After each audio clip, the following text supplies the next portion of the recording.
สบายดีทุกคนวันนี้ก็มาเที่ยวทำพระเจ้าองค์แสนว่าจะเปลี่ยนสภาพใหม่เลยเด้อคือเก่าเลยเด้อมาเที่ยวนำกันเด้อไปแต่เก่านะโน้โคตรและทางก็ยังไม่ได้เห็นแต่ตอนนี้เพิ่นได้สร้างใหม่แล้วบ่คือเก่าเลยเด้อทางก็เฮ็ดมาพุ่นมีกำลังฮอดแล้วปลายเป็นก็ได้กับเขาถ่ายรูปมาถ่ายเด้อมื้อนี้บ่มีคนมาเที่ยวหลายเนาะถ้าถือว่าสินคนหลายก็สมควรนี่ทางเขาทำเป็นเจ้าองค์แสนนี่ไปย่างมาถึงนี่เลยนี่ไทยกว่านี่ลังสิฮอดว่าจ้ะโคตรแดดแห้งเลยมื้อนี้ทุกคนช่วยกดให้กำลังใจหน่อยเด้อเพื่อเฮ็ดคลิปต่อไปนี่กำลังฮอดสถานที่บอลนี่โคตรเลยนี่ทางขึ้นนั่นคันไดขึ้นพระเจ้าองค์แสนแต่จอดถ่ายรูปอยู่นี่ก่อนถ่ายรูปเลยจึงขึ้นเทิงพูนนี่ทางขึ้นนี่เพิ่นกำลังจ้างใหม่เอาขึ้นบัดนี้ว่าซั่นนี่ขึ้นเลยเด้อขึ้นเลยก็ต้องนับเขาบางคนนับได้ฮอด70-80บางคน40ปลายนี่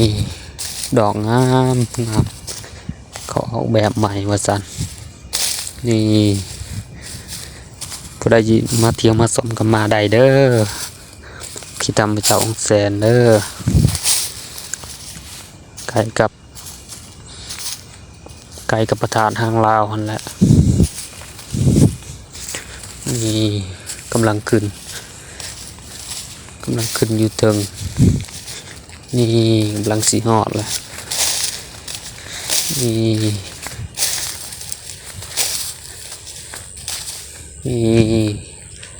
กำลังสิฮอดบนเพิ่นไว้กราบไว้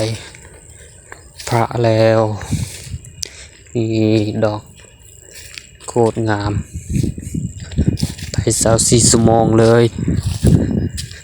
นี่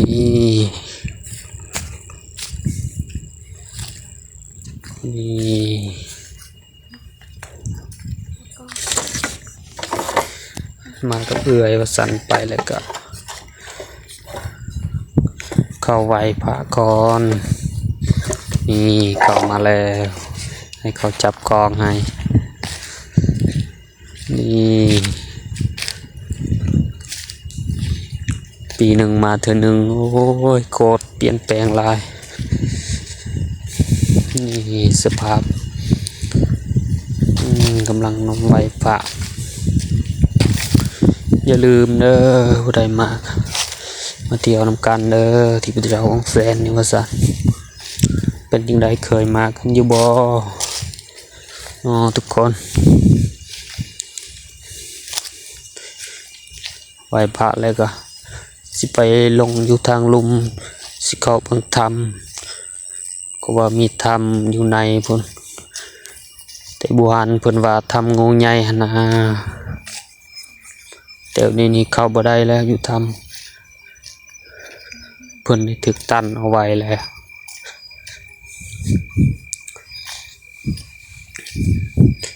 นี่ทาเพิ่นก่อนทาบุกาไว้ก่อน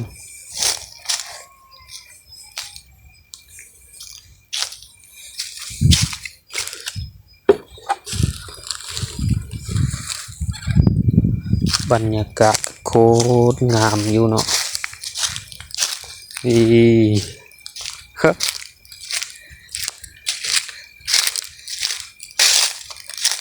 โค อโทษขออภัยเนาะกองบางงามปานใดนี่พระที่ศักดิ์สิทธิ์ที่เขานับถือกันมา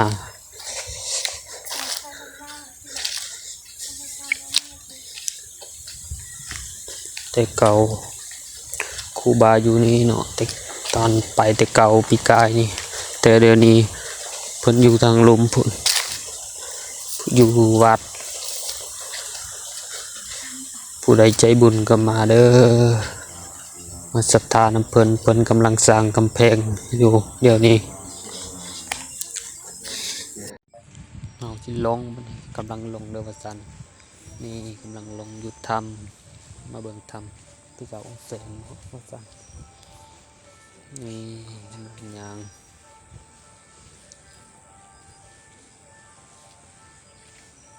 มีก้อนหินโคตรใหญ่แถวนี้เป็นเขตที่อุดมสมบูรณ์แบบธรรมชาติเลยเนาะนี่ลำยางนี่ออดแล้ว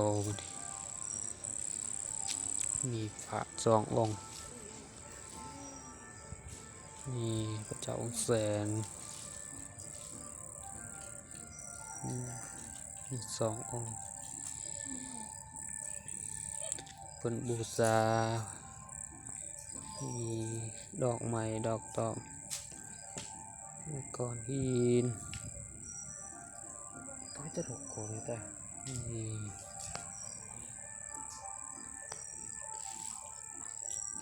บูชาเพิ่นก่อน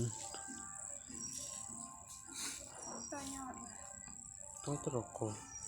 นี่เงินบุญครับตัวยอด1,000ต่อ1,000อะไรเงินต่อปัญญาพ่อด้วยนี่ใส่ก้อนหินพอประสันเพื่อให้ได้เงินได้ทองเพื่อร่ำรวยโชคมานอะไรอีกที่ต้องสาธุเด้อ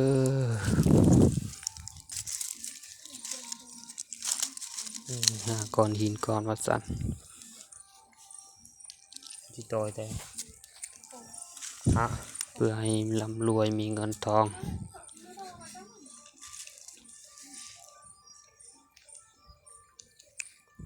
นี่ได้แล้วประสันสว่างนี่เหมือนเนาะ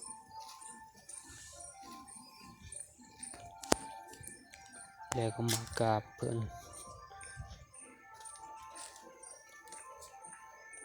เพื่อสีลงไปนี่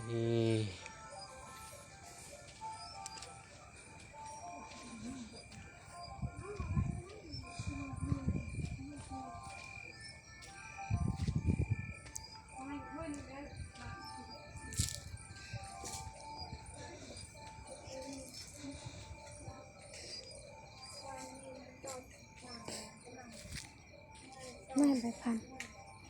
น่าไปพัน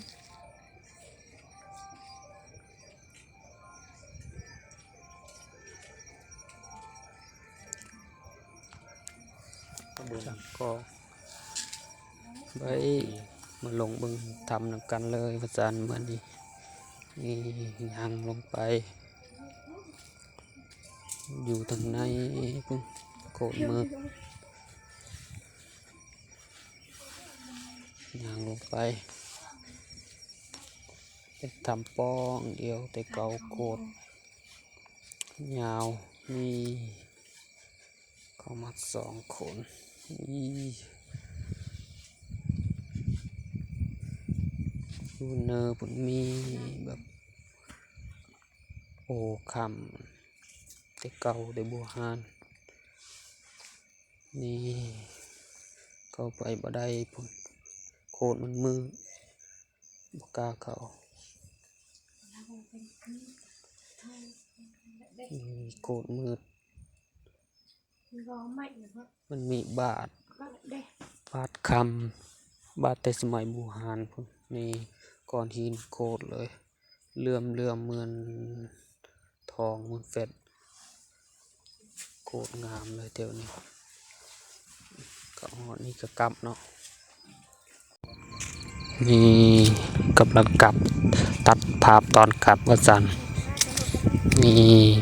ถ่ายรูปก่อนสิกลับบ้านนี่ถ่ายตีพระเจ้าองค์แสนข่าวมาบ่ได้ถ่ายก็เลยถ่ายตอนข่าวกลับเอามีบรรยากาศโคตรงามเลยบรรยากาศสถานที่เปิดเฮ็ดคือเก่าเนาะกว้างกว่าเก่าแล้วนี่ถ่ายรูปก่อนว่าซั่นบรรยากาศโคตรแดดแห้งมื้อนี้นี่เพิ่นว่าอยากถ่ายรูปให้เพิ่นก่อน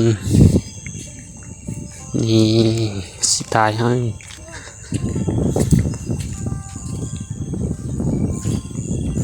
นี่ได้แล้วงามแล้ว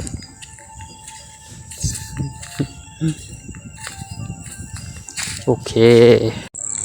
สิกลับเลยเด้อทุกคนนี่กำลังกลับเด้ออย่าลืมอย่าเที่ยวน้ำกันเด้อไปเที่ยวน้ำกันเด้อมื้อนี้ก็ขอกลับลาก่อนนี่กำลังย่างไปว่าจันกำลังย่างออกอยู่หาดไปหาดรถนี่กำลังหอดรถแล้ว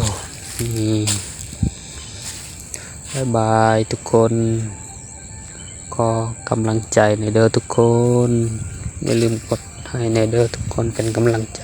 เพื่อให้คลิปครั้งต่อไปเด้อ